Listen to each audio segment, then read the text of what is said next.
Sa paanan ng luntiang kabundukan ay may nakatayong isang lumang bahay kubo.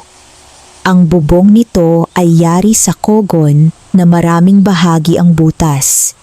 Kapag umuulan, pumapasok ang tubig sa loob at kinakailangang maglagay ng mga palanggana at batya ang mga nakatira rito upang hindi mabasa ang kanilang kakaunting kagamitan. Doon nakatira ang pamilya ni Mang Tano. Kasama niya ang kanyang asawa na si Aling Rosa at ang kanilang dalawang anak na sina Lina at Berto. Kilala ang kanilang pamilya sa buong baryo bilang pinakamahirap na pamilya sa lugar.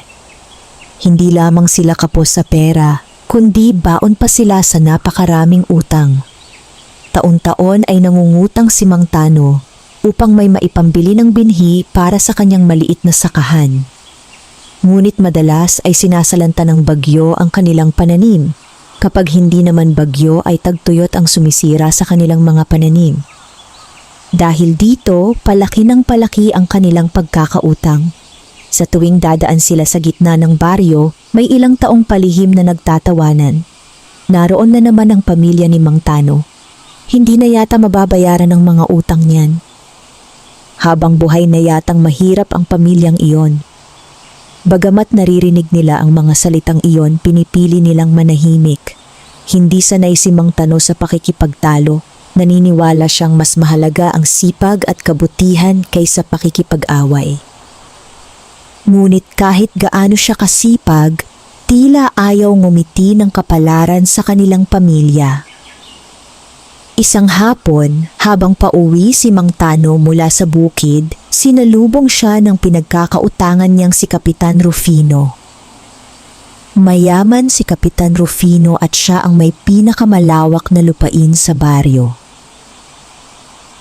Tano, tawag nito. Huminto si Mang Tano. Opo, Kapitan? Kailan mo babayaran ang utang mo? Napayuko si Mang Tano. Pasensya na po, wala pa po akong maipambayad. Iling ang isinagot ng kapitan. Taon-taon na lang ganyan ang sagot mo. Nagpapasalamat po ako sa inyong pag-unawa. Pag-unawa? Sagot ng kapitan. Hindi habang buhay ay maghihintay ako. Napayuko lalo si Mang Tano. Hindi niya alam ang sasabihin. Pagkatapos noon ay tahimik siyang nagpatuloy sa paglalakad. Pagdating niya sa bahay ay nakita niyang nagluluto si Aling Rosa ng manipis na lugaw. Iyon lamang ang kanilang hapunan. Nakaupo naman sina Lina at Berto sa may hagdanan. Parehong payat ang magkapatid, ngunit makikita sa kanilang mga mukha ang kabutihan ng loob. Tay, kumusta po? Tanong ni Lina. Ngumiti si Mang Tano kahit mabigat ang kanyang kalooban. Mabuti naman. Ngunit agad itong napansin ni Aling Rosa. May problema ba? Umupo si Mang Tano sa isang bangko. Nagkita kami ni Kapitan Rufino. Tahimik ang lahat. Alam na nila ang ibig sabihin noon. Muli na namang pinag-uusapan ang kanilang utang. Huminga ng malalim si Aling Rosa. Huwag kang masyadong mag-alala. Paano ako hindi mag-aalala? Sagot ni Mang Tano. Pakiramdam ko ay pinapabayaan ko kayo. Lumapit si Lina at hinawakan ang kamay ng kanyang ama. Hindi po, Tay. Tama si ate, dagdag ni Berto. Masaya pa rin kami basta magkakasama tayo. Napangiti si Mang Tano. Sa kabila ng lahat ng kanilang paghihirap ay nananatiling mabuti ang kanyang pamilya. At iyon ang nagbibigay sa kanya ng lakas. Nang gabing iyon ay maagang natulog ang lahat. Maliwanag ang buwan. Tahimik ang paligid. Tanging mga kuliglig lamang ang maririnig sa damuhan.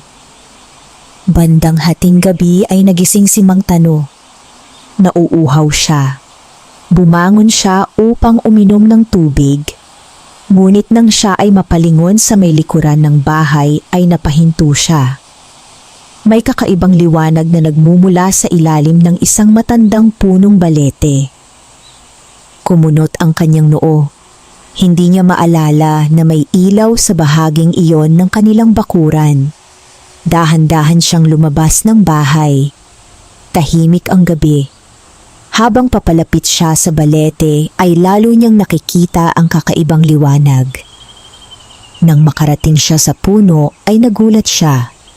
May maliit na nilalang na nakaupo sa ugat ng balete.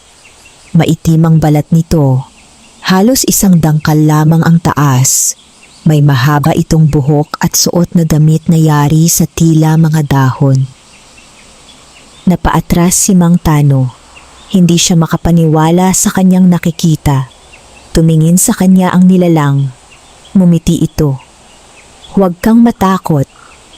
Lalong nagtaka si Mang Tano. "Ikaw ba ay duwende?" Tumango ang nilalang. "Oo." Hindi makapagsalita si Mang Tano. Buong buhay niya ay nakarinig siya ng mga kwento tungkol sa mga duwende. Ngunit hindi siya kailanman naniwalang makakakita siya ng isa. "Ako si Itim," sabi ng nilalang. "Ikaw, nakatira ka rito?" "Matagal na." Napatingin si Mang Tano sa balete. Mula pa noong hindi pa itinayo ang bahay ninyo.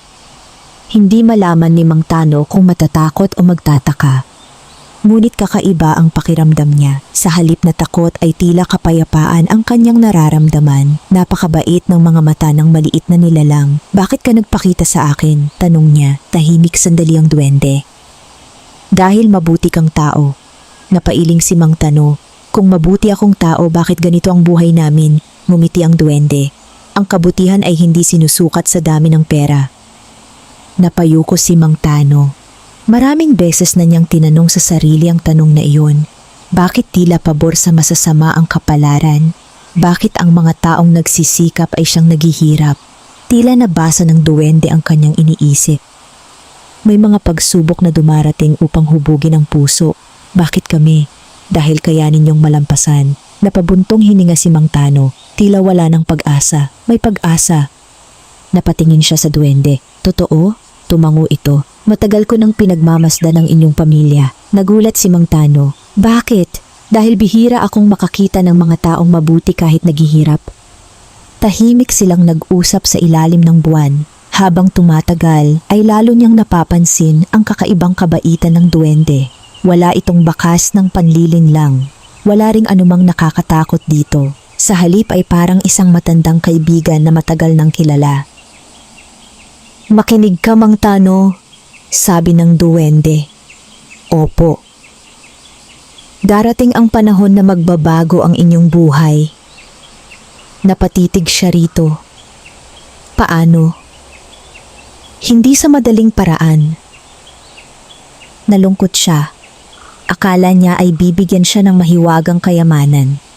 Ngunit tila hindi iyon ang ibig sabihin ng duwende. Kung ganoon, paano?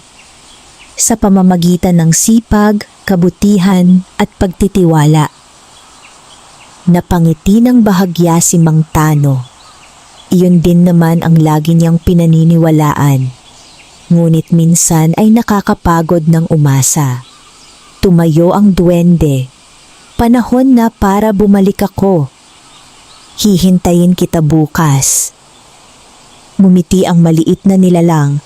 Kung papayagan ng tadhana, unti-unti itong naglakad patungo sa likod ng balete at sa isang kisap mata ay tila naglaho na parang usok. Napakurap si Mang Tano. Hindi siya makapaniwala. Ngunit alam niyang hindi iyon panaginip. Mabagal siyang bumalik sa bahay. Sa kanyang puso ay may kakaibang damdamin.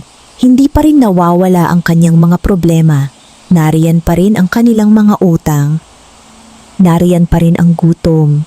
Nariyan pa rin ang pangungutya ng mga taga-baryo. Ngunit sa unang pagkakataon, matapos ang maraming taon, nakaramdam siya ng munting pag-asa. At sa ilalim ng liwanag ng buwan, habang mahimbing na natutulog ang kanyang pamilya, hindi niya alam na ang pagkikita nilang iyon ng mabuting itim na duwende ang magiging simula ng malaking pagbabago sa kanilang buhay. Maagang nagising si Mang Tano kinabukasan. Karaniwan ay mabigat ang kanyang pakiramdam tuwing umaga dahil agad niyang naiisip ang mga utang at problema ng kanilang pamilya. Ngunit ng araw na iyon ay may kakaibang sigla siyang naramdaman. Habang nag-iigib siya ng tubig sa balon, paulit-ulit niyang naaalala ang nangyari noong gabi. Totoo kaya talaga iyon? O baka naman pagod lamang siya at nakakita ng bagay na hindi naman totoo? Ngunit sariwa pa rin sa kanyang isip ang mukha ng maliit na nilalang na nagpakilalang si Itim. Nang matapos siya sa pag-iigib ay naghanda na siyang pumunta sa bukid. "Tay, mag-iingat po kayo," sabi ni Lina habang inaayos ang lumang sombrero ng kanyang ama. Ngumiti si Mang Tano. "Oo naman," lumapit naman si Berto. "Tay, tutulungan ko po kayo mamaya sa bukid." "Wag na muna, mag-aral ka." "Pero wala naman po kaming pasok ngayon." Napangiti si Mang Tano. "Sige, mamaya." Habang naglalakad siya patungo sa kanyang maliit na sakahan, ay napatingin siya sa iba pang mga bukid. Luntian ang mga tanim ng mayayamang magsasaka. Samantalang ang kanyang taniman ay payat at mahina ang tubo. Maraming bahagi ng lupa ang natuyo dahil sa kakulangan ng pataba. Napabuntong hininga siya, ngunit hindi siya tumigil sa pagtatrabaho. Buong umaga siyang nagbungkal ng lupa. Pagsapit ng tanghali ay naramdaman niyang parang may nakatingin sa kanya. Lumingon siya. Wala siyang nakitang tao. Ngunit sa gilid ng damuhan ay may munting bakas ng paa. Napakaliit, parang paa ng bata. Ngunit mas maliit pa. Napangiti siya. Naisip niya agad ang duwende. Pagdating ng hapon ay dumating si Berto upang tumulong. Masipag ang binatilyo. Kahit bata pa ay marunong nang magtanim at magbungkal ng lupa. "Tay," tanong nito habang nagtatrabaho sila, "sa tingin ninyo po ba yayaman din tayo balang araw?" Napahinto si Mang Tano. Tumingin siya sa anak. "Oo." "Paano po ninyo nasabi?" "Dahil hindi tayo sumusuko." Ngumiti si Berto. "Kapag yumaman tayo, ipagagawa ko kayo ng malaking bahay." Napatawa si Mang Tano. "Malayo pa iyon." "Hindi po." "Tiwala ka?" "Opo." Napangiti ang ama.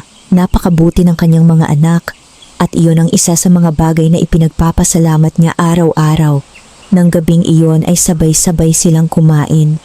Muli ay simpleng pagkain lamang ang nasa kanilang hapag. Kaunting gulay at kanin. Ngunit masaya silang nagsasalo. Pagkatapos kumain ay maagang natulog ang lahat. Subalit hindi agad nakatulog si Mang Tano. Inaabangan niya ang muling paglitaw ng duwende. Makalipas ang ilang oras ay muli niyang nakita ang mahinang liwanag mula sa likod ng bahay. Tahimik siyang bumangon. Lumabas siya nang hindi ginigising ang kanyang pamilya. Naroon muli ang liwanag sa ilalim ng balete. At gaya ng inaasahan niya, naroon ang maliit na duwendeng si Itim. Nakaupo ito sa ugat ng puno, parang matagal nang naghihintay. Ngumiti ito nang makita siya. "Alam kong babalik ka." Napaupo si Mang Tano sa damuhan. "At alam kong narito ka rin." Bahagyang natawa ang duwende. "Kamusta ang araw mo?" "Katulad pa rin." "Pagod?" "Palagi." Tahimik na tumango ang duwende. "Ngunit hindi ka sumuko." "Hindi pwede." "Mabuti." Ilang sandali silang nag-usap tungkol sa bukid at sa buhay.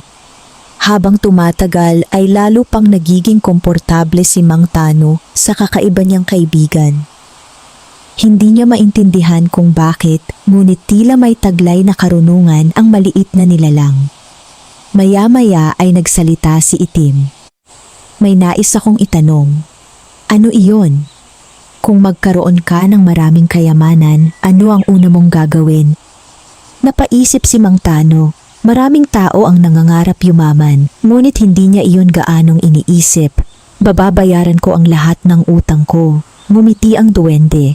At pagkatapos, ipagagawa ko ng maayos na bahay ang pamilya ko. At pagkatapos, napaisip muli siya. Tutulungan ko ang ibang mahihirap. Lalong lumawak ang ngiti ng duwende. Alam kong iyon ang isasagot mo. Nagulat si Mang Tano. Bakit? Dahil kilala kita. Napangiti siya. Tila mas kilala mo pa ako kaysa sa sarili ko. Hindi, kundi nakikita ko lamang ang kabutihan ng puso mo. Napayuko si Mang Tano. Hindi siya sanay sa mga papuri. Madalas nga siyang maliitin ng ibang tao. Sa baryo ay marami ang naniniwalang wala siyang mararating. Ngunit ang maliit na nilalang na ito ay tila kabaligtaran ng tingin sa kanya. Maya-maya ay tumayo ang duwende. Halika. Saan? May ipapakita ako. Nagtaka si Mang Tano. Ngunit sumunod siya. Naglakad ang duwende sa likuran ng balete. May makitid na daan patungo sa masukal na bahagi ng kagubatan. Hindi pa nakararating doon si Mang Tano kahit matagal na siyang nakatira sa lugar. Tahimik silang nagpatuloy. Ilang minuto pa ay nakarating sila sa isang maliit na bahagi ng gubat na napapalibutan ng matatandang puno. Sa gitna nito ay may malinaw na bukal. Kumikislap ang tubig sa ilalim ng liwanag ng buwan. Napamangha si Mang Tano. Ngayon ko lang nakita ito. Kaunti lamang ang nakaaalam dito. Sabi ng duwende. Lumapit siya sa bukal. Napakalinaw ng tubig. Parang salamin. Mahalaga ang lugar na ito. Bakit? Dito kumukuha ng lakas ang kagubatan. Napatingin siya sa paligid. Pakiramdam niya ay kakaiba ang katahimikan doon. Parang may kapayapaan sa hangin. Makinig kang mabuti, sabi ni Itim. Tumango si Mang Tano. Ang kalikasan ay nagbibigay sa mga taong marunong magpasalamat. Hindi agad nakaimik si Mang Tano. Maraming tao ang gustong yumaman agad. Totoo. Ngunit nakakalimutan nilang igalang ang biyayang mayroon sila. Tahimik siyang nakinig. Ikaw ay mahirap ngunit hindi ka sakim. Napabuntong hininga siya. Hindi ko rin alam kung bakit dahil mabuti ang puso mo. Habang nakatingin siya sa malinaw na tubig ng bukal ay tila may naramdaman siyang kakaibang kapayapaan. Parang unti-unting nababawasan ang kanyang mga alalahanin. Maya-maya ay umupo silang dalawa sa tabi ng bukal. Nagkuwento ang duwende tungkol sa mga lumang panahon. Tungkol sa mga unang taong nanirahan sa baryo. Tungkol sa mga kagubatang dating mas malawak. Tungkol sa mga nilalang na namumuhay ng lihim sa paligid. Hindi malaman ni Mang Tano kung gaano katotoo ang lahat ng iyon. Ngunit nakikinig siya ng mabuti. Pagkaraan ng ilang oras ay sinabi ng duwende, panahon na para bumalik tayo. Tumango siya, sabay silang naglakad pabalik sa bahay. Pagdating nila sa balete ay huminto si Itim. May sasabihin ako. Ano iyon? Darating ang pagsubok. Nawala ang ngiti ni Mang Tano. Anong pagsubok? Hindi ko maaaring sabihin. Nag-alala siya. May mangyayaring masama ba? Ang pagsubok ay bahagi ng pagbabago. Tahimik siyang napaisip. Maya-maya ay nagsalita muli ang duwende. Kapag dumating iyon, huwag kang mawawalan ng kabutihan sa puso. Tumango si Mang Tano. Susubukan ko. Hindi, gagawin mo. Napangiti siya. Oo, masaya ring ngumiti ang duwende. Pagkatapos ay muli itong naglakad patungo sa likod ng puno. At tulad ng dati ay tila naglaho sa dilim. Nanatiling nakatayo si Mang Tano. Pinagmamasdan ang matandang balete. Marami siyang tanong, ngunit mas marami siyang nararamdamang pag-asa. Hindi niya alam kung ano ang darating na pagsubok. Hindi niya alam kung paano magbabago ang kanilang buhay. Ngunit sa kauna-unahang pagkakataon, matapos ang mahabang panahon, may kaibigan siyang handang umalalay sa kanya. Isang kaibigang hindi nakikita ng iba.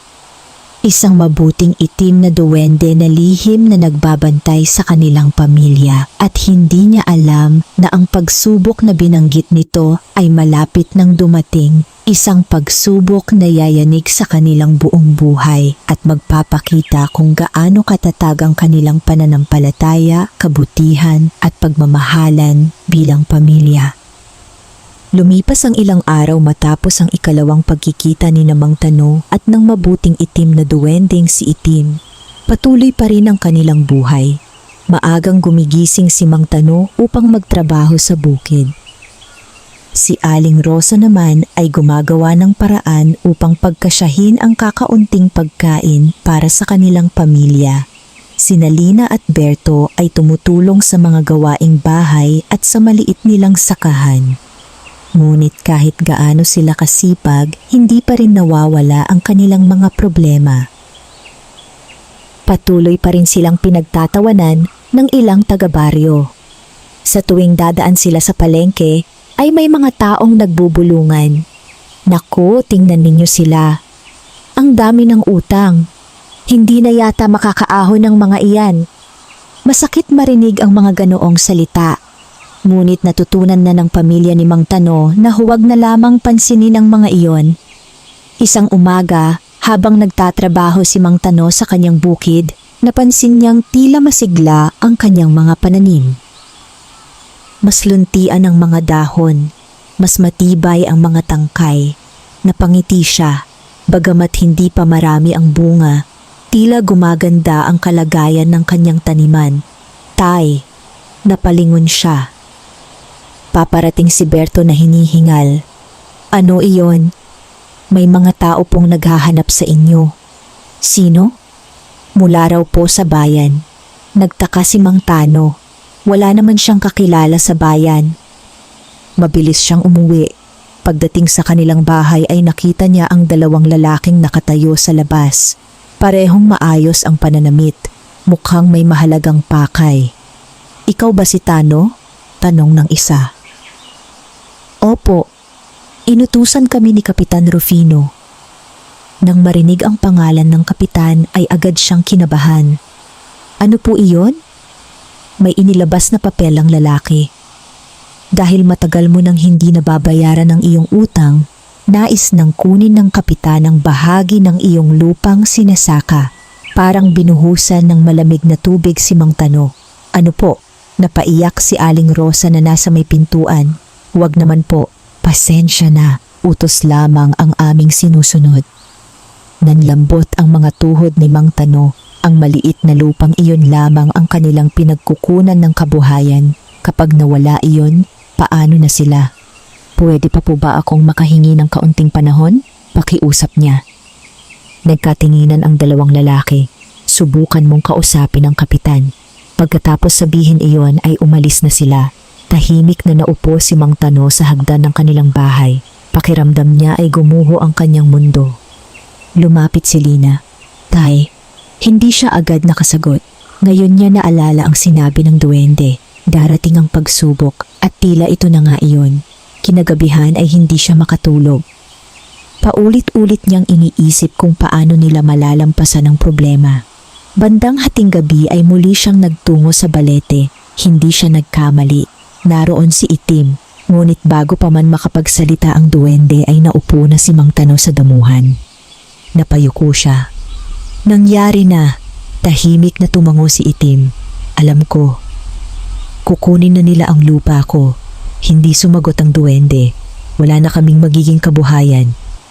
Tahimik pa rin ito. Unti-unting napuno ng lungkot ang puso ni Mang Tano. Ano pa ang silbi ng pagsisikap ko? Mabagal na lumapit ang duwende. Tingnan mo ako. Napatingala si Mang Tano. May tiwala ka ba sa sarili mo? Hindi ko alam. May tiwala ka ba sa iyong pamilya? Opo. May tiwala ka ba na may dahilan ang lahat ng ito? Hindi agad nakasagot si Mang Tano. Napakahirap paniwalaan. Ngunit sa huli ay tumango siya. Opo. Ngumiti si Itim. Kung ganoon, huwag kang mawalan ng pag-asa. Paano? May mga biyayang dumarating sa paraang hindi inaasahan. Tahimik siyang nakinig. Kapag sumuko ka ngayon, mawawala ang pagkakataong iyon. Napabuntong hininga siya. Pagod na ako. Alam ko. Hindi ko na alam ang gagawin. Hindi mo kailangang malaman ang lahat. Nagulat siya. Kailangan mo lamang gawin ang tama. Napaisip si Mang Tano. Sa loob ng maraming taon, iyon naman talaga ang kanyang ginagawa. Patuloy siyang nagtatrabaho. Patuloy siyang lumalaban. Patuloy siyang gumagawa ng mabuti. Maya-maya ay nagsalita muli ang duwende. Bukas ay kausapin mo si Kapitan Rufino. Papayag kaya siya? Hindi ko alam. Napakamot si Mang Tano sa ulo. Hindi yata magandang payo iyon. Napangiti ang duwende. Subukan mo pa rin. Sa unang pagkakataon ng gabing iyon ay bahagyang natawa si Mang Tano. Pagkaraan ng ilang sandali ay nagpaalam na siya. Bumalik siya sa bahay na may kaunting lakas ng loob. Kinabukasan ay nagtungo siya sa malaking bahay ni Kapitan Rufino. Malawak ang bakuran nito, maraming katulong, maraming alagang hayop, malayong malayo sa kanilang kubo. Nang makita siya ng kapitan ay agad itong nagsalita. Tano, alam mo na siguro ang dahilan kung bakit kita pinatawag. Opo, ano ang masasabi mo? Napayuko si Mang Tano. Humihingi po sana ako ng kaunting panahon. Napabuntong hininga ang kapitan. Taon-taon ka nang humihingi ng panahon. Alam ko po. Bakit kita pagbibigyan? Tahimik si Mang Tano. Pagkatapos ay marahan siyang nagsalita. Dahil hindi pa po ako sumusuko. Nagulat ang kapitan. Hindi niya inaasahan ang sagot. Hindi ka nga sumusuko. At hindi po ako tumatakas. Tahimik ang kapitan. Balang araw ay mababayaran ko rin po ang lahat. Napatingin ito sa kanya. Sa unang pagkakataon ay tila nakakita ito ng kakaiba sa mukha ni Mang Tano. Hindi yabang, hindi galit, kundi katapatan. Makalipas ang ilang sandali ay nagsalita ang kapitan. Bibigyan kita ng 3 buwan. Nanlaki ang mga mata ni Mang Tano. Totoo po? Oo. Maraming salamat po. Ngunit agad na naging seryoso ang kapitan. Ngunit ito na ang huling pagkakataon. Tumango si Mang Tano. Hindi ko po sasayangin. Pag-uwi niya sa bahay ay agad niyang ibinalita ang magandang nangyari. Napaluha si Aling Rosa sa tuwa. Nagyakapan sina Lina at Berto. Kahit paano ay may panahon pa silang lumaban. Nang gabing iyon ay muling nagtungo si Mang Tano sa balete. Pagdating niya ay nakaupo na roon si Itim. Ngumiti ang duwende. Kamusta? Binigyan niya ako ng 3 buwan. Parang hindi nagulat ang duwende. Maganda. Tila alam mo na. Bahagyang ngumiti si Itim. Minsan, ang kabutihan ay nakakaabot kahit sa pusong matigas. Tahimik na napatingin si Mang Tano sa buwan. Ngayon ay mas malinaw na sa kanya ang isang bagay. Hindi agad nawawala ang problema. Hindi rin agad dumarating ang himala.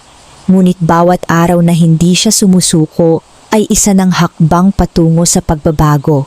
At habang nakaupo siya sa ilalim ng matandang balete kasama ang kanyang lihim na kaibigan, hindi niya alam na sa loob ng 3 buwang ibinigay sa kanya ay magsisimulang magbukas ang isang lihim na magdadala sa kanilang pamilya sa bagong kapalaran. Pagkatapos bigyan ni Kapitan Rufino ng 3 buwan na palugit, tila nabawasan ng kaunti ang bigat sa dibdib ni Mang Tano. Hindi man nawala ang kanilang problema, nagkaroon naman sila ng pagkakataong makahanap ng paraan upang mabayaran ang kanilang mga utang. Ngunit alam nilang hindi magiging madali ang lahat. 3 buwan lamang ang kanilang palugit. 3 buwan upang mabago ang kanilang kapalaran. 3 buwan upang iligtas ang kanilang lupang sinasaka. Kinabukasan ay mas maagang nagtungo si Mang Tano sa bukid, kasama niya si Berto. Habang naglalakad sila sa makitid na pilapil, ay napansin ni Berto na tila mas magaan ang mukha ng kanyang ama. "Tay, parang masaya kayo ngayon." Bahagyang ngumiti si Mang Tano. "Kahit paano ay binigyan pa tayo ng pagkakataon. Makakabayad tayo, Tay." Napatingin siya sa anak. "Naniniwala ka?" "Opo." Napangiti si Mang Tano. Napakasarap marinig ng ganoong mga salita mula sa sariling anak. Pagsapit ng tanghali ay nagpahinga sila sa ilalim ng isang puno. Mainit ang sikat ng araw. Tahimik silang kumakain ng baon nilang kamote. Habang kumakain ay may nakita si Mang Tano na tila kakaibang ibon na dumapo sa malapit. Matingkad ang mga balahibo nito. Hindi pa niya iyon nakita kailanman. Saglit itong tumingin sa kanya bago lumipad patungo sa direksyon ng kagubatan. Hindi niya iyon gaanong pinansin, ngunit makalipas ang ilang sandali ay muling lumitaw ang ibon. Muli itong lumipad sa parehong direksyon, parang may nais ipahiwatig. Nagtaka si Mang Tano. Nang matapos ang kanilang trabaho ay umuwi na sila. Ngunit buong gabi ay hindi maalis sa kanyang isip ang kakaibang ibon. Nang sumapit ang hating gabi ay muli siyang nagtungo sa ilalim ng balete. Naroon si Itim. Tahimik itong nakaupo habang nakatingala sa buwan. "Kaibigan," tawag ni Mang Tano. Napangiti ang duwende. "May bumabagabag sa isip mo." Nagulat siya. "Paano mo nalaman? Kitang-kita sa mukha mo." Umupo siya sa damuhan. "May nakita akong kakaibang ibon." Hindi nagulat ang duwende. "Anong kulay?" Ipinaliwanag ni Mang Tano ang kanyang nakita. Tumango si Itim. "Mabuti." Lumapit pa nga ng 2 beses. Ngumiti ang duwende. "May nais iyong ipakita sa iyo." Napakunot ang noo ni Mang Tano. "Ibon lang iyon. Hindi lahat ng nakikita mo ay ordinaryo." Tahimik siyang napaisip. Maya-maya ay tumayo si Itim. "Halika, saan tayo pupunta?" "Sa kagubatan." Muli silang naglakad sa madilim na landas. Ngunit hindi natatakot si Mang Tano. Nagtitiwala siya sa kanyang maliit na kaibigan. Pagkaraan ng ilang sandali ay narating nila ang isang bahagi ng kagubatan na hindi pa niya kailanman napupuntahan. Mas malalaki ang mga puno rito. Mas makapal ang mga damo at mas malamig ang hangin. Pagkatapos ay huminto ang duwende sa tabi ng isang malaking bato. "Tingnan mo." Lumapit si Mang Tano. Sa likod ng bato ay may maliit na bahagi ng lupa na natatakpan ng mga ligaw na halaman. Ngunit may kakaiba roon. May mga halamang hindi niya pa nakita noon. Matitibay ang mga tangkay, malalaki ang mga dahon, at tila napakasigla ng kanilang pagtubo. "Ano ang mga ito?" Ngumiti si Itim. "Mga bihirang halaman." "Para saan?" "Maraming gamit." Lumapit pa si Mang Tano. Napansin niyang napakaganda ng mga bunga ng mga halamang iyon. "Maari bang kainin?" "Oo." "At ligtas?" "Oo." Napakamot siya sa ulo. Bakit walang nagtatanim nito sa baryo? Dahil kakaunti lamang ang nakaaalam. Napatitig si Mang Tano sa mga halaman. Pakiramdam niya ay may mahalagang bagay siyang natuklasan. Maya-maya ay nagsalita muli ang duwende. "Kumuha ka ng ilang binhi." Nagulat siya. "Talaga?" "Oo." "Ngunit hindi ba ito pag-aari ng kagubatan?" Ngumiti si Itim.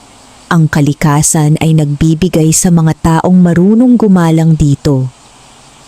Maingat na kumuha si Mang Tano ng ilang binhi. Hindi marami, Sapat lamang upang makapagtanim. Natuwa ang duwende sa kanyang ginawa. Bakit kaunti lamang? Dahil hindi ko nais maging sakim. Mas lalo pang ngumiti si Itim. Iyan ang dahilan kung bakit ka pinagpapala.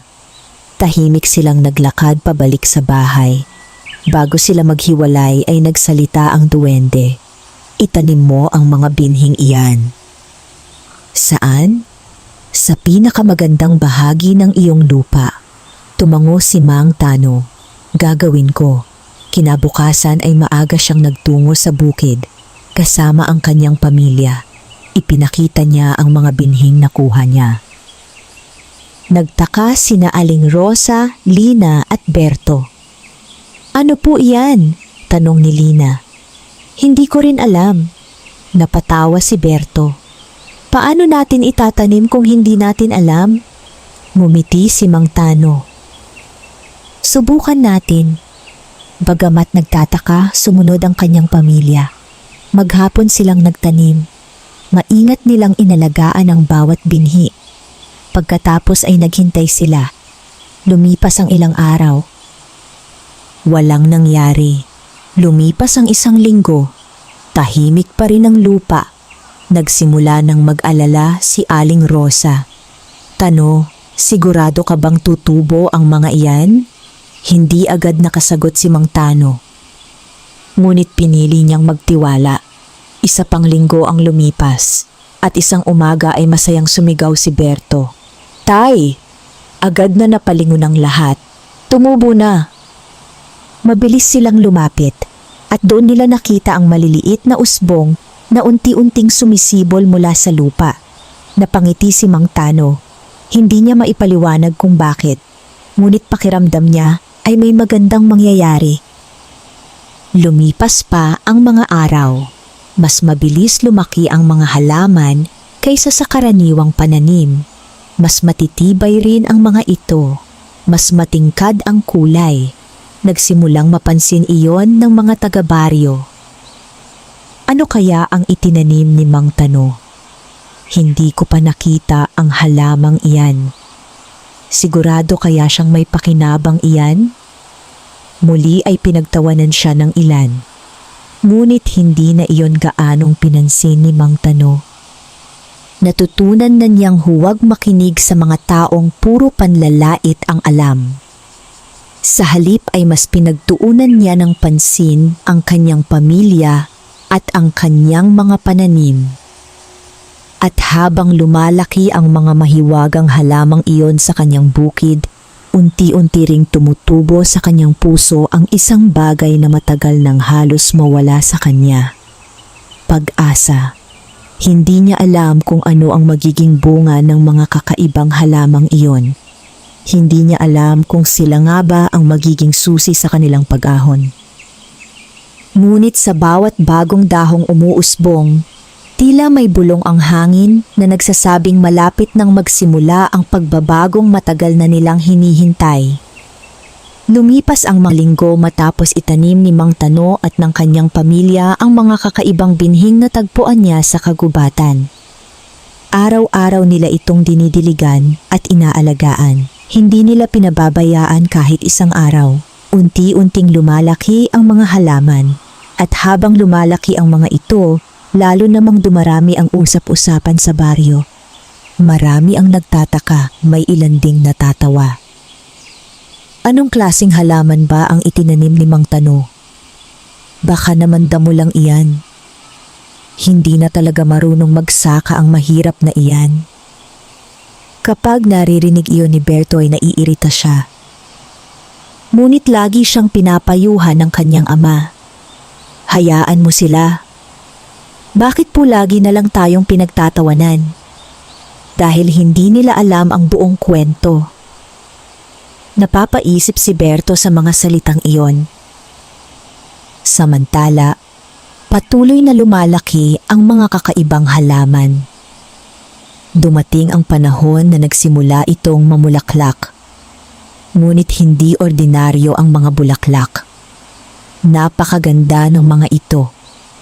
Matingkad ang kulay at kakaiba ang anyo. Sa tuwing sumisiklab ang sikat ng araw sa umaga, ay tila kumikislap ang mga talulot nito. Nang makita iyon ni Aling Rosa ay napahinto siya. Napakaganda naman, napangiti si Lina. Parang hindi tunay. Maging si Mang Tano ay namangha. Sa buong buhay niya bilang magsasaka ay ngayon lamang siya nakakita ng ganoong uri ng halaman. Makalipas pa ang ilang linggo ay nagsimulang mamunga ang mga ito. Ang bawat bunga ay bilugan at may makintab na balat. May kakaiba ring bango na umaabot hanggang sa kabilang bahagi ng baryo.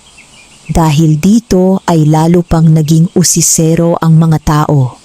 Isang araw ay may dumating na matandang mga ngalakal mula sa bayan. Napadaan lamang ito sa baryo. Ngunit agad nitong naamoy ang kakaibang halimuyak mula sa bukid ni Mang Tano. Sinundan niya ang amoy. At nang makita niya ang mga bunga ay agad siyang napamangha. Hindi maaari, lumapit si Mang Tano. May problema po ba? Tinitigan ng matanda ang mga bunga. Saan mo nakuha ang mga halamang ito? Itinanim ko lamang po. Hindi makapaniwala ang matanda. Alam mo ba kung ano ang mga ito? Umiling si Mang Tano. Hindi po. Napahawak sa dibdib ang matanda. Ito ay napakabihirang uri ng halamang gamot. Nagulat si Mang Tano. Halamang gamot? Oo. Lumapit sina Aling Rosa, Lina at Berto. Nakikinig silang mabuti. Ang bunga nito ay mataas ang halaga sa bayan. Maraming manggagamot ang naghahanap nito. Parang natigilan ang buong pamilya. Hindi sila makapaniwala. Talaga po? Tanong ni Lina. Tumango ang matanda. Napakahirap makakita ng ganitong halaman. Biglang bumilis ang tibok ng puso ni Mang Tano. Naalala niya ang duwende. Naalala niya ang mga binhing ibinigay ng kagubatan. Hindi niya inaasahan na ganoon pala kahalaga ang mga ito. Maya-maya ay nagsalita ang matanda. Kung nais mo, bibilhin ko ang lahat ng iyong ani. Nagulat silang lahat. Ang lahat po? Oo. Totoo po? Tumango ang matanda. At nang banggitin nito ang halaga ay halos hindi makapagsalita si Mang Tano. Hindi pa rin sapat upang mabayaran lahat ng kanilang utang. Ngunit higit itong malaki kaysa sa anumang kinita niya sa buong buhay niya. Napaluha si Aling Rosa. Napahawak si Lina sa kanyang bibig. Maging si Berto ay napatalon sa tuwa. Agad silang nagkasundo. Kinabukasan ay dumating ang mga tauhan ng mga ngalakal upang kunin ang mga bunga. Maraming taga-baryo ang nakakita. At sa unang pagkakataon ay natigilan ang mga taong dati nilang naririnig na tumatawa sa kanila. Hindi sila makapaniwala. Binili ang ani ni Mang Tano. Napakalaki raw ng halaga. Paano nangyari iyon? Unti-unting nagbago ang kanilang mga tingin, ngunit hindi iyon ipinagmalaki ni Mang Tano. Sa halip, agad niyang ginamit ang malaking bahagi ng kanyang kinita upang magbayad ng ilan sa kanilang mga utang. Nang mabalitaan iyon ni Kapitan Rufino ay ipinatawag niya si Mang Tano. Kinabahan si Mang Tano, ngunit nang makarating siya sa bahay ng kapitan ay iba ang kanyang nakita. Hindi galit ang matanda. Sa halip ay tila nagulat ito. Tano, opo kapitan. Narinig kong nakapagbayad ka ng bahagi ng iyong utang. Opo, tahimik itong tumingin sa kanya. Akala ko ay hindi mo na magagawa iyon. Ngumiti si Mang Tano. Kahit ako po ay hindi umasa. Tumango ang kapitan. Sa unang pagkakataon ay tila may paggalang sa kanyang mga mata. Magpatuloy ka. Opo. Pag-uwi niya ay masayang sinalubong siya ng kanyang pamilya. Matagal silang nag-usap tungkol sa kanilang mga plano. Hindi pa sila mayaman. Malayo pa sila roon. Ngunit ngayon ay may direksyon na ang kanilang buhay. Nang sumapit ang gabi ay muli siyang nagtungo sa ilalim ng balete. Naroon si Itim. Nakaupo ito habang nakatingin sa buwan. Ngumiti ang duwende nang makita siya. Mukhang maganda ang nangyari ngayon. Napangiti si Mang Tano. Alam mo na naman, bahagyang natawa ang duwende. Umupo si Mang Tano sa tabi nito. Maraming salamat. Hindi ako ang dapat mong pasalamatan. Kundi sino? Ang sarili mo. Nagulat siya. Ako? Tumango si Itim. Ikaw ang nagtanim. Ikaw ang nag-alaga. Ikaw ang hindi sumuko. Napaisip si Mang Tano. Tama nga naman. Hindi basta lumitaw ang tagumpay. Pinaghirapan nila iyon. Maya-maya ay nagsalita muli ang duwende. Ngunit tandaan mo. Ano iyon? Kapag nagsisimula ng gumanda ang buhay, doon nasusubok ang tunay na pagkatao. Napatigil si Mang Tano. Anong ibig mong sabihin? Madaling maging mabuti kapag wala kang pera. Tahimik siyang nakinig. Mas mahirap manatiling mabuti kapag nagsisimula ka ng magkaroon. Napatingin siya sa buwan. Malalim ang kahulugan ng sinabi ng kanyang kaibigan. At alam niyang tama ito. Maraming taong nagbabago kapag yumayaman. Maraming taong nakakalimot sa pinanggalingan. Ngunit ng gabing iyon ay nangako si Mang Tano sa kanyang sarili. Hindi niya hahayaang mangyari iyon sa kanyang pamilya. Hindi nila kakalimutan ang kanilang pinagdaanan. Hindi nila kakalimutan ang mga panahong lugaw lamang ang kanilang pagkain. Hindi nila kakalimutan ang mga gabing tumutulo ang tubig sa kanilang bubong.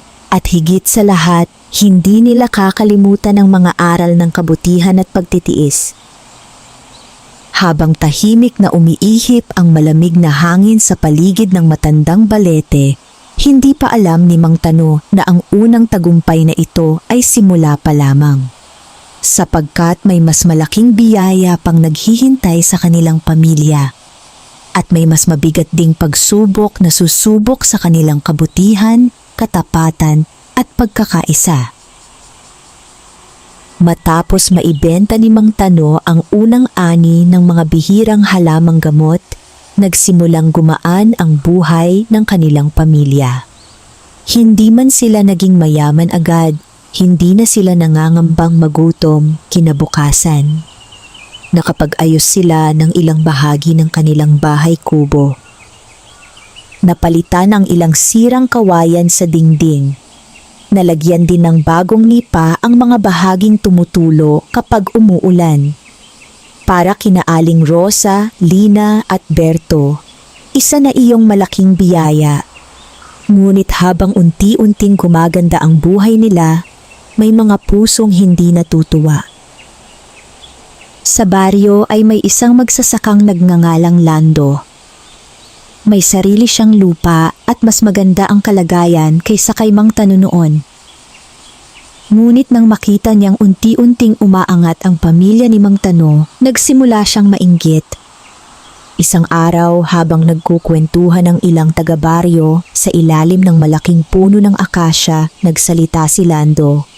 Hindi normal ang nangyayari kay Mang Tano. Napatingin sa kanya ang iba. Bakit naman? Paano siya biglang nagkaroon ng napakahalagang pananim? Napaisip ang ilan. May ilan ding nagsimulang magbulungan. Baka nga may kakaiba. Baka sinuwerte lang. Ngunit hindi kumbinsido si Lando. Sa kanyang isip, may lihim si Mang Tano na ayaw sabihin.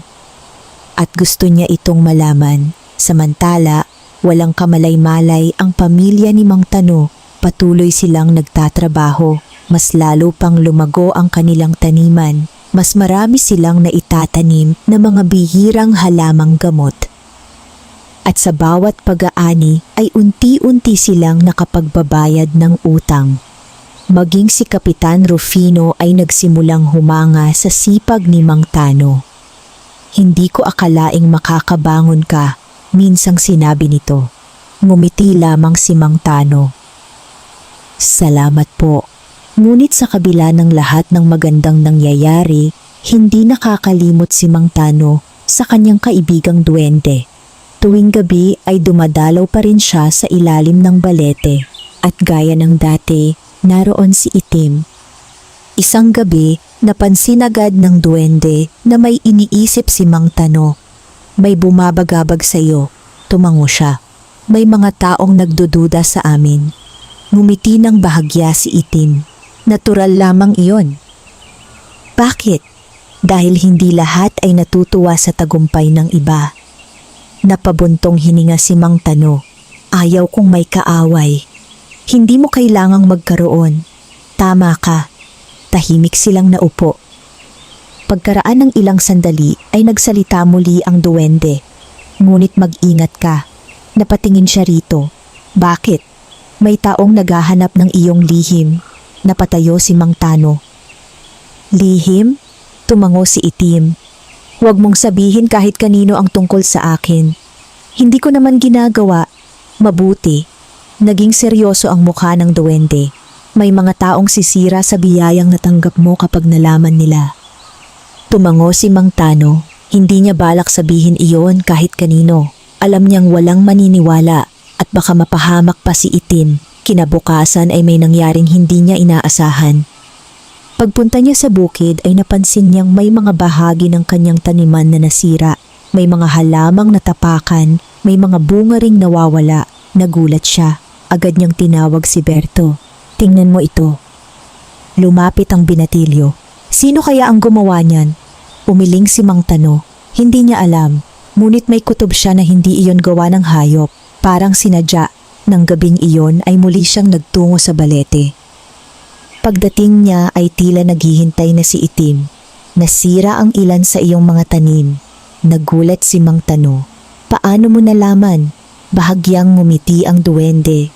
Marami akong nakikita. May gumawa nga. Tumango si Itim. Alam ko. Sino? Hindi agad sumagot ang duwende. Sa halip ay tumingin ito sa buwan. Ang mahalaga ay kung ano ang gagawin mo. Natahimik si Mang Tano. Gusto kong malaman kung sino. At kapag nalaman mo, napaisip siya. Hindi niya alam ang isasagot. Galit siya, ngunit hindi niya nais maghiganti. Maya-maya ay nagsalita ang duwende. Kapag pinairal mo ang galit, matatalo ka. Napayuko siya. Alam niyang tama ang kanyang kaibigan, ngunit masakit. Oo, hindi naman kami nananakit ng iba. Alam ko. Tahimik silang nag-usap hanggang madaling araw. Pag-uwi ni Mang Tano ay mas malinaw na ang kanyang isip. Pinili niyang hindi maghinala agad. Pinili niyang magpatuloy, ngunit hindi natapos doon ang problema. Makalipas ang ilang araw ay muling may nasirang bahagi ng kanilang taniman, mas marami kaysa dati. Nang makita iyon ni Berto ay nagalit siya. Tay, dapat bantayan natin ang bukid, tumango si Mang Tano. At nang gabing iyon ay nagtago silang mag-ama malapit sa taniman. Tahimik silang naghintay, mataas ang buwan, malamig ang hangin, lumipas ang ilang oras. Pagkatapos ay may nakita silang anino na dahan-dahang lumalapit sa kanilang mga pananim. Napasikip ang kamao ni Berto. Tay! Pinigilan siya ni Mang Tano. Tahimik silang nagmasid. At nang lumapit ang tao sa kanilang taniman, ay agad nila itong nakilala. Si Lando. Dahan-dahang pinuputol nito ang ilang halaman. Nanlaki ang mga mata ni Berto. Tay! Ngunit hinawakan siya ni Mang Tano. Huwag! Nagulat si Berto. Bakit? Tahimik lamang si Mang Tano. Habang pinagmamasdan nila si Lando, ay bigla itong natapilok sa isang ugat at bumagsak sa lupa. Nabitawan nito ang hawak na itak. Nasugatan pa ang kanyang braso. Napadaing ito habang pilit na tumatayo. Hindi na nakatiis si Mang Tano. Lumabas siya sa kanyang pinagtataguan. Lando, nagulat ang lalaki. Namutla ito nang makita siya. Tano. Hindi ito makatingin ng diretso. Alam nitong nahuli siya. Ngunit sa halip na sigawan siya, mabilis na lumapit si Mang Tano. Tuguan ka. Nagulat si Lando. Maging si Berto ay hindi makapaniwala. Sa halip na magalit, tinulungan pa siya ng kanyang ama. Pinunit ni Mang Tano ang bahagi ng kanyang lumang damit at itinali sa sugat ni Lando. Hindi makapagsalita ang lalaki. Bakit mo ako tinutulungan? Mahina nitong tanong. Ngumiti si Mang Tano. Dahil sugatan ka. Napayuko si Lando at sa unang pagkakataon ay nakaramdam siya ng matinding hiya. Sapagkat ang taong sinisira niya ang siyang tumulong sa kanya at hindi pa alam ni Mang Tano na ang gabing iyon ang magsisimulang magbago hindi lamang sa kanyang kapalaran kundi pati sa puso ng isang taong matagal nang nilalamon ng inggit. Tahimik ang gabi matapos mahuli ni Mang Tano at Berto si Lando sa kanilang bukid. Nakaupo si Lando sa ilalim ng isang puno habang ginagamot ni Mang Tano ang sugat sa kanyang braso. Hindi niya maitaas ang kanyang paningin. Nahihiya siya. Sa unang pagkakataon sa kanyang buhay, naramdaman niya ang bigat ng kanyang ginawa. Sinira niya ang mga pananim ng isang taong wala namang ginawang masama sa kanya. At ngayong nahuli siya, hindi galit ang kanyang natanggap, kundi kabutihan. Tapos na, sabi ni Mang Tano matapos itali ang tela sa sugat. Tahimik si Lando, hindi niya alam ang sasabihin. Samantala, si Berto ay nakatayo lamang sa tabi. Hindi pa rin siya makapaniwala sa kabutihang ipinakita ng kanyang ama. Kung siya ang tatanungin, gusto niyang kumprontahin si Lando, ngunit iba ang pinili ni Mang Tano.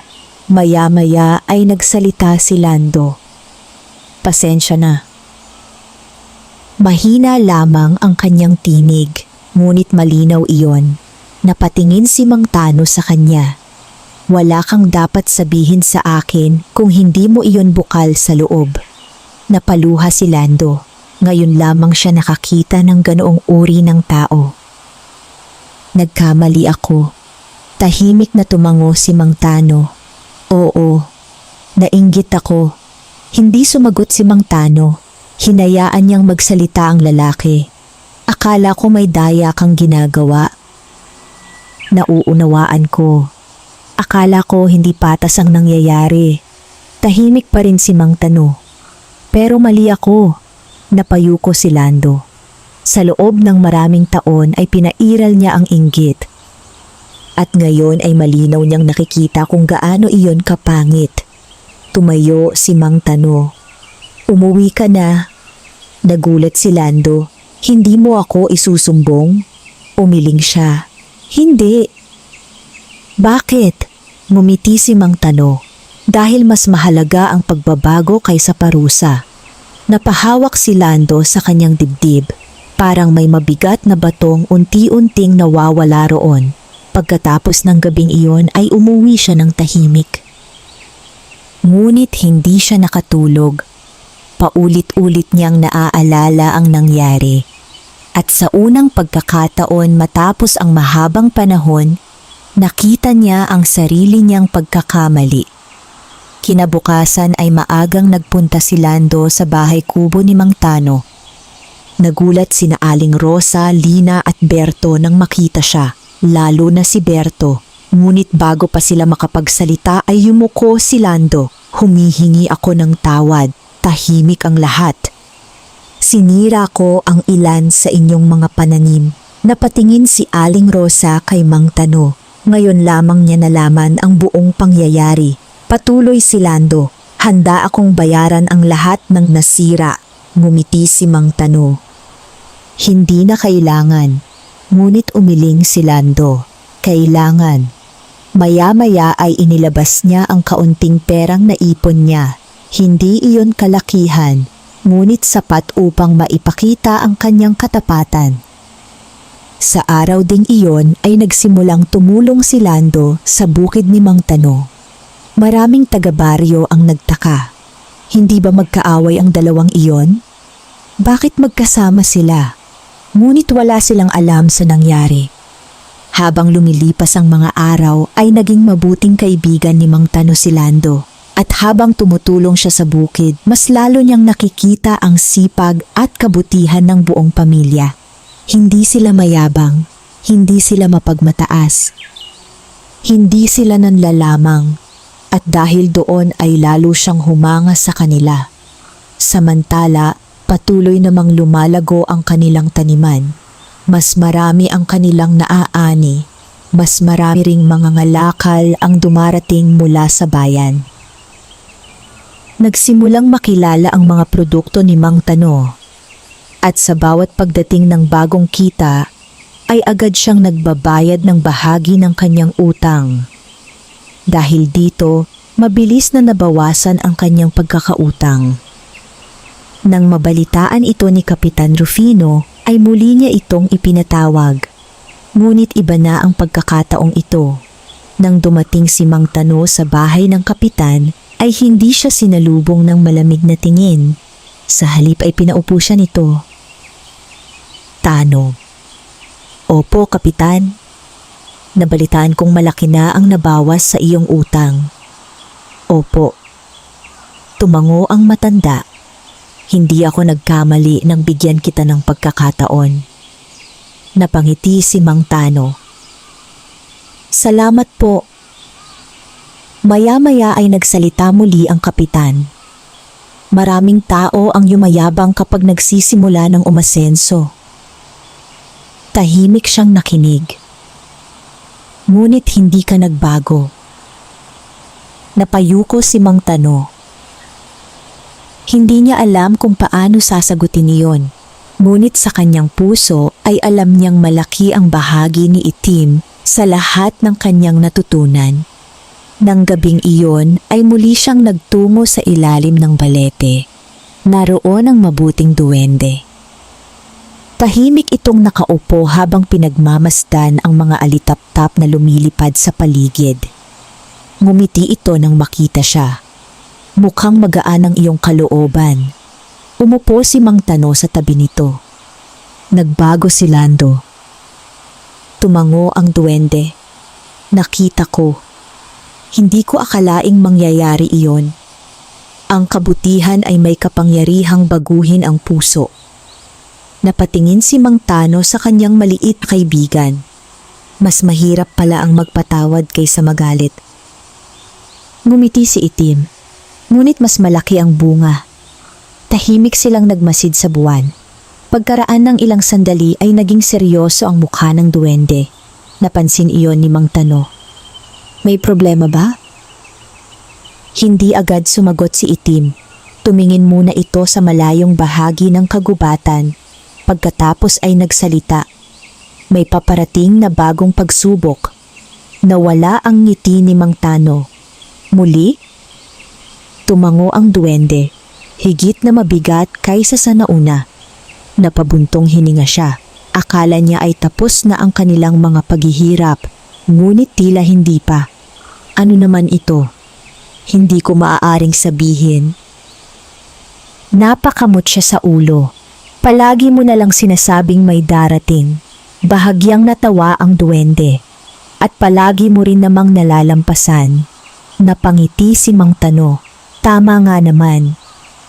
Sa bawat pagsubok ay may natututunan siya. Sa bawat paghihirap ay may biyayang sumusunod. Ngunit ng gabing iyon ay hindi niya alam na ang paparating na pagsubok ay hindi lamang para sa kanya, kundi para sa buong baryo. Isang pagsubok na maglalagay sa panganib sa mga pananim, kabuhayan at kinabukasan ng lahat. At sa gitna ng sakunang iyon, masusubok kung gaano kalawak ang kabutihang kayang ibahagi ng isang pamilyang minsang pinagtawanan ng buong baryo. Lumipas ang ilang linggo matapos sabihin ni Itim na may paparating na bagong pagsubok. Sa una ay walang kakaibang nangyari. Patuloy ang masaganang ani ni Mang Tano. Patuloy rin ang pagdating ng mga mangangalakal mula sa bayan. Unti-unti nang nababawasan ang kanilang mga utang. Maging ang kanilang bahay kubo ay lalo pang gumanda. Ngunit hindi pa rin sila namumuhay ng marangya. Mas pinili nilang mag-ipon at maghanda para sa hinaharap. Isang umaga, napansin ng mga taga-baryo na tila mas mainit ang panahon kaysa karaniwan. Lumipas ang ilang araw, wala pa ring ulan. Lumipas ang isang linggo. Patuloy pa rin ang matinding init. Nagsimulang matuyo ang ilang bahagi ng mga bukirin. Nag-aalala ang mga magsasaka.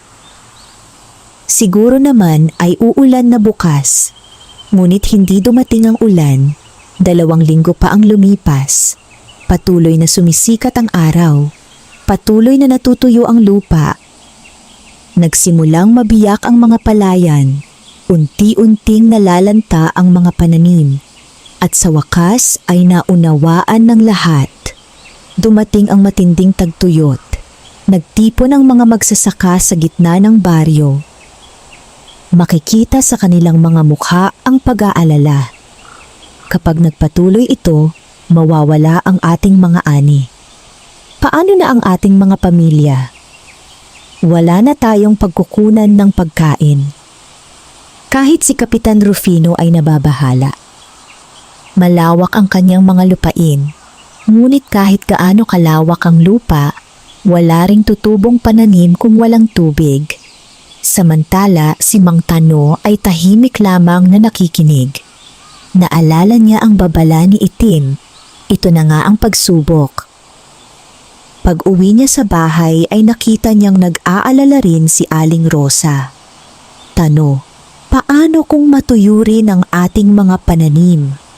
Hindi agad siya nakasagot. Sa totoo lang, iyon din ang kanyang iniisip. Kinabukasan ay nagtungo siya sa bukid. At doon ay napansin niya ang isang bagay na kakaiba.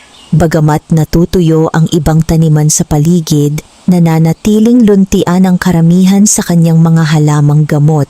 Hindi sila gaanong naaapektuhan ng tagtuyot, nagulat siya. Maging si Berto ay namangha. Tay, bakit parang matibay ang mga tanim natin? Hindi niya alam ang isasagot. Ngunit sa kanyang puso ay may kutob siyang may kaugnayan iyon sa kagubatan at sa mga binhing ibinigay ni Itim. Nang gabing iyon ay muli siyang nagtungo sa ilalim ng balete. Naroon ang duwende. Tahimik itong nakaupo. Alam mo na, sabi ni Mang Tano. Tumango si Itim. Oo. Tagtuyot. At hindi pa iyon matatapos agad. Napabuntong hininga si Mang Tano. Kawawa ang mga taga-baryo. Tahimik ang duwende.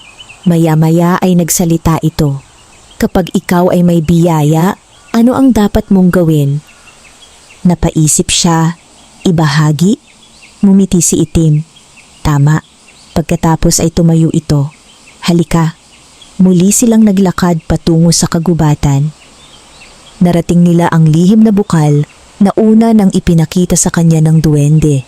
Ngunit ngayon ay mas lalo siyang namangha. Habang natutuyo ang maraming bahagi ng paligid, nananatiling malinaw at masagana ang tubig sa bukal. Hindi ito nababawasan. Parang walang katapusan. Napatingin siya kay Itim. Ito ba ang dahilan? Tumango ang duwende.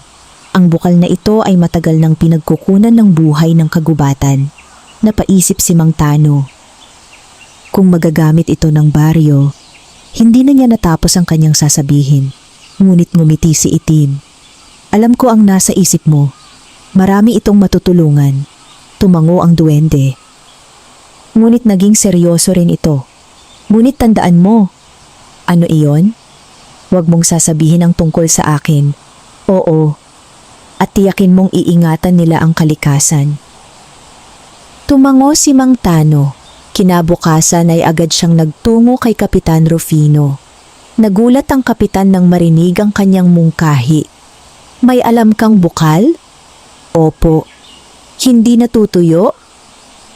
Opo. Nagkatinginan ang mga taong naroon. Maging ang ibang magsasaka ay nagulat. Kung totoo iyon, maaaring mailigtas ang baryo. Hindi nagtagal ay sinamahan ni Mang Tano ang mga taga-baryo papunta sa kagubatan. Nang makita nila ang malinaw na bukal ay halos hindi sila makapaniwala. Tubig. Napakaraming tubig. Salamat sa Diyos. Marami ang natuwa. Marami rin ang napaluha. Agad silang gumawa ng paraan upang maihatid ang tubig sa kanilang mga taniman. Araw-araw silang nagtutulungan. Maging ang mga dating nanlalait kay Mang Tano ay kasama sa mga humihingi ng tulong. At gaya ng dati, hindi siya nagtanim ng sama ng loob. Tinulungan niya ang lahat. Nagbuhat siya ng mga kawayan. Nag-ukit ng mga daluyan ng tubig. Nagtrabaho mula umaga hanggang gabi. Nakita iyon ng buong baryo at unti-unting nagbago ang kanilang pagtingin sa kanya. Hindi na siya ang mahirap na magsasakang pinagtatawanan noon. Hindi na siya ang lalaking baon sa utang. Sa kanilang mga mata, siya na ngayon ang taong nagligtas sa baryo sa panahon ng matinding tagtuyot. Lumipas ang mga linggo. Dahil sa tubig mula sa bukal, maraming pananim ang naligtas. Hindi man lubusang nawala ang epekto ng tagtuyot, hindi rin tuluyang nagutom ang baryo. At dahil doon, mas lalong lumawak ang paggalang ng mga tao kay Mang Tano. Ngunit ng gabing iyon, habang tahimik siyang nakaupo sa ilalim ng balete kasama si Itim, may napansin siyang kakaiba. Tahimik ang duwende, hindi ito tulad ng dati. Parang may malalim itong iniisip. May problema ba?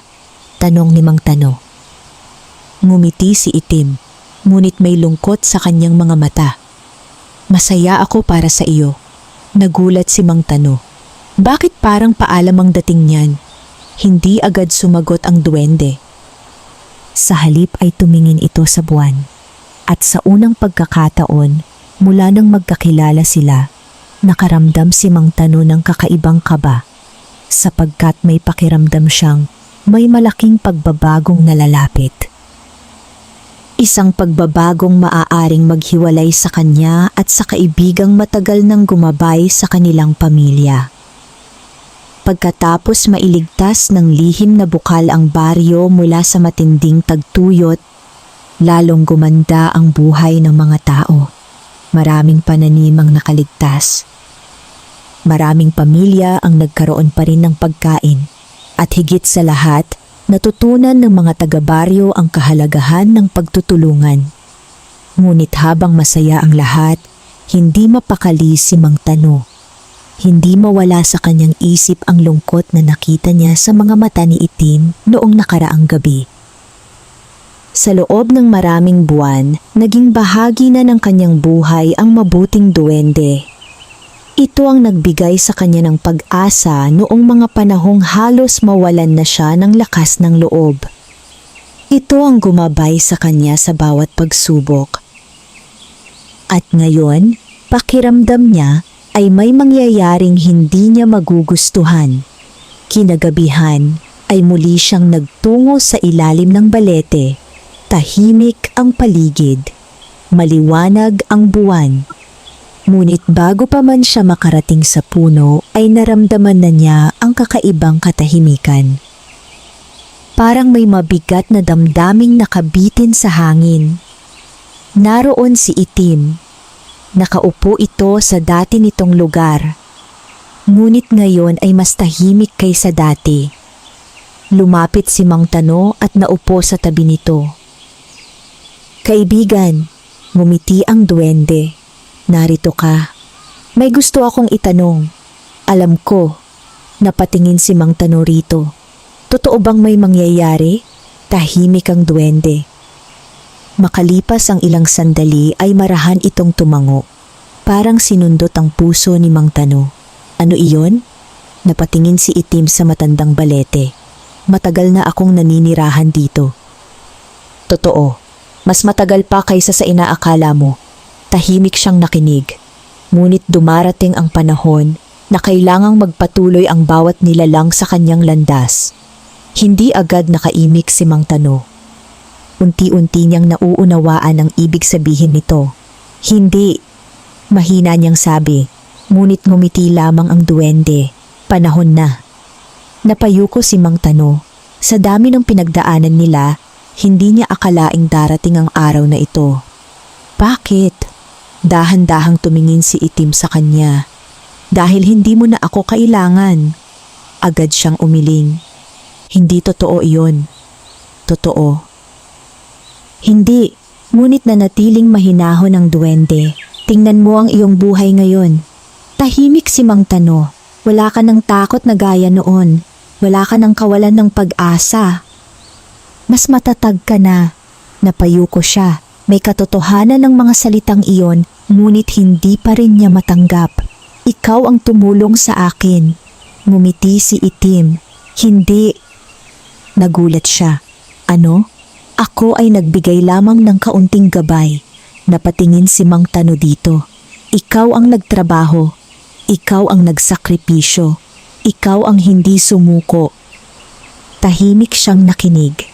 At higit sa lahat, ikaw ang piniling maging mabuti kahit maraming dahilan upang maging masama. Napaluha si Mang Tano. Hindi niya napigilan ang kanyang emosyon. Sa loob ng maraming taon ay wala siyang naging kaibigan na tulad ni Itim. At ngayon ay tila mawawala na ito. Maya-maya ay nagsalita muli ang duwende. May huli akong kahilingan. Ano iyon? Ipagpatuloy mo ang pagtulong sa iba. Tumango agad si Mang Tano. Gagawin ko. Huwag mong kalilimutan ang mga panahong ikaw ang nangangailangan. Hindi ko makakalimutan.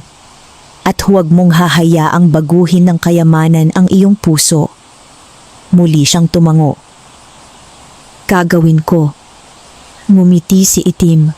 Mas maliwanag ang ngiting iyon kaysa dati. Parang kontento na ito. Parang natupad na ang layunin nito. Makalipas ang ilang sandali ay may narinig silang mga yabag. Nagulat si Mang Tano.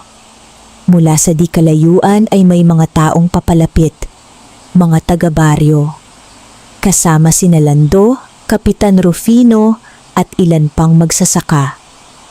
Tano, tawag ni Lando. Agad na napalingon si Mang Tano. Ngunit nang muli siyang tumingin sa tabi niya ay napahinto siya. Wala na si Itim. Parang hangin na naglaho. Mabilis siyang tumayo. Itim. Wala. Tahimik ang paligid. Tanging ang malamig na hangin lamang ang umiihip sa paligid ng balete. Lumapit ang mga taga-baryo. Ayos ka lang ba? Tanong ni Lando. Hindi agad nakasagot si Mang Tano. Pinagmamasdan lamang niya ang puno. Sa kanyang puso ay alam niyang nangyari na. Nakapagpaalam na ang kanyang kaibigan. Tahimik siyang napangiti. May lungkot, ngunit mayroon ding pasasalamat. Maya-maya ay nagsalita si Kapitan Rufino. Tano, napalingon siya. May dala ang kapitan na isang maliit na supot. Ano po iyon? Ngumiti ang matanda. Balita ko, halos bayad na ang lahat ng iyong utang. Tumango si Mang Tano. Opo, inipon namin ito. Nagulat siya. Kami? Tanong niya. Tumango si Lando at pati ang ibang taga-baryo. Para saan po? Muling ngumiti ang kapitan. Bilang pasasalamat, hindi makapaniwala si Mang Tano. Pasasalamat? Dahil kung hindi mo ipinakita ang bukal, maaaring nagutom ang buong baryo. Napuno ng emosyon ng kanyang dibdib. Hindi siya makapagsalita. Sa loob ng maraming taon, siya ang taong minamaliit. Siya ang pinagtatawanan. Siya ang iniiwasan. At ngayon, ang mismong mga taong iyon ang nagpapasalamat sa kanya. Napaluha si Aling Rosa nang marinig ang balita kinabukasan. Maging sina Lina at Berto ay hindi makapaniwala. Hindi man kalakihan ang halaga ng ibinigay ng mga taga-baryo, sapat ito upang mabura ang natitira nilang pagkakautang. At sa gabing iyon, bago siya matulog, muling nagtungo si Mang Tano sa ilalim ng balete. Tahimik niyang hinawakan ang matandang puno. Maraming salamat kaibigan. Malamig ang hangin. At tila sa kanyang puso ay may narinig siyang isang mahinang bulong. Hindi niya alam kung guni-guni lamang iyon, ngunit sapat na upang mapangiti siya. Sapagkat alam niyang kahit wala na si Itim sa kanyang tabi, mananatili ang mga aral nito sa kanyang puso habang siya ay nabubuhay. At hindi pa niya alam na may isang huling biyayang naghihintay sa kanyang pamilya. Isang biyayang magbibigay ng ganap na katuparan sa lahat ng kanilang pinagdaanan. Lumipas ang ilang buwan matapos ang pamamaalam ng mabuting itim na duwendeng si Itim. Maraming bagay na ang nagbago sa buhay ng pamilya ni Mang Tano. Ang dating bahay kubo na halos bumagsak sa kalumaan ay naging maayos at matibay na tahanan.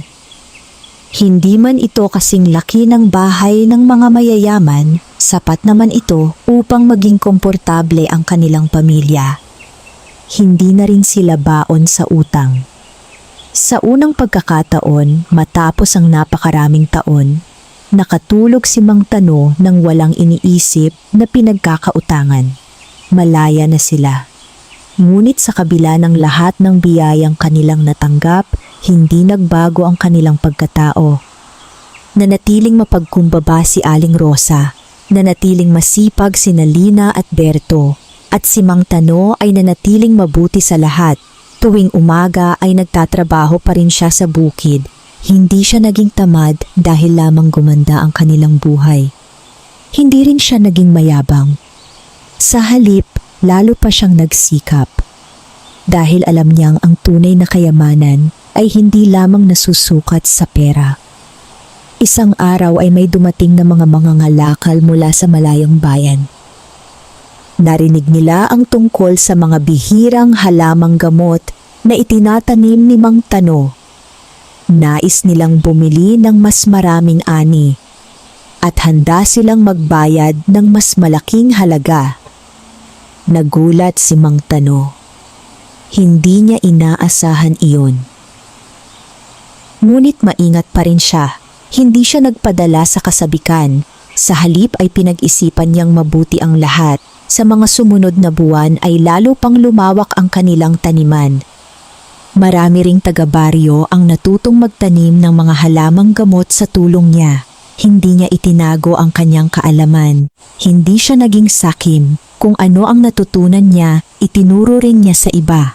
Dahil dito ay unti-unting umunlad ang buong baryo. Mas marami ang nagkaroon ng trabaho. Mas marami ang nagkaroon ng pagkain. Mas marami ang nakaahon sa kahirapan. Isang hapon ay nagpatawag ng pagtitipon si Kapitan Rufino. Nagtipon ang buong baryo sa gitna ng plaza. Nagtataka ang lahat kung bakit sila ipinatawag. Nang magsimula ang pagtitipon ay tumayo ang kapitan sa harap ng mga tao.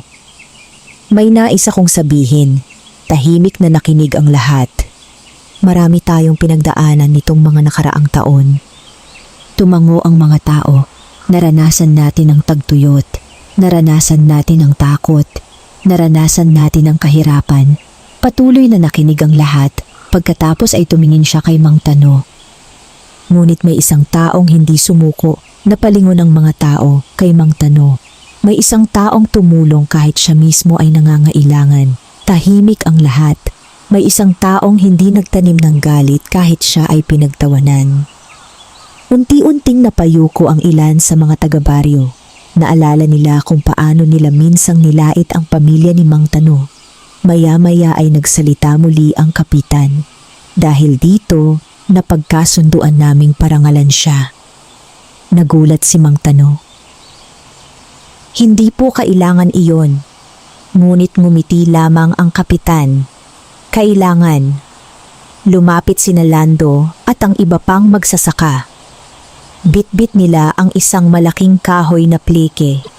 Nakaukit doon ang mga salitang, Mang Tano ang magsasakang nagbigay ng pag-asa sa baryo. Napuno ng palakpakan ng paligid. Napaluha si Aling Rosa. Maging sina Lina at Berto ay hindi mapigilan ang kanilang emosyon. At si Mang Tano? Hindi siya agad nakapagsalita. Hindi dahil sa plague, hindi dahil sa parangal, kundi dahil naalala niya ang mga panahong wala silang makain. Ang mga gabing tumutulo ang kanilang bubong. Ang mga araw na pinagtatawanan sila ng iba. At higit sa lahat, naalala niya ang isang maliit na nilalang na unang naniwala sa kanya noong halos wala nang naniniwala. Nang gabing iyon ay tahimik siyang nagtungo sa ilalim ng matandang balete. Tahimik ang paligid, tulad ng dati. Umupo siya sa dating inuupuan nila ni Itim. Pinagmasdan niya ang buwan at napangiti. "Kaibigan?" Mahina niyang sabi. "Hindi ko nakalimutan." Umihip ang malamig na hangin. Sumayaw ang mga dahon ng balete. At sa isang iglap ay may isang maliit na alitaptap na lumapag sa kanyang palad.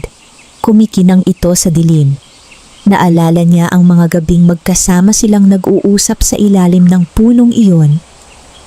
Naalala niya ang lahat ng aral na kanyang natutunan, na ang kabutihan ay hindi nasusukat sa dami ng pera, na ang pagtitiyaga ay may bunga, na ang pagpapatawad ay mas makapangyarihan kaysa galit, at na ang tunay na yaman ay ang pusong marunong magmahal at tumulong sa kapwa. Makalipas ang ilang taon ay naging isa ang baryo sa pinakamaunlad na lugar sa kanilang lalawigan. Maraming pamilya ang nakaahon sa kahirapan. Maraming kabataan ang nakapag-aral. Maraming magsasaka ang nagkaroon ng maayos na kabuhayan. At sa tuwing may nagtatanong kung paano nagsimula ang lahat, iisa lamang ang sagot ng mga matatanda sa baryo. Nagsimula iyon sa isang mabuting tao na hindi sumuko. Ngunit sa puso ni Mang Tano, alam niya ang buong katotohanan.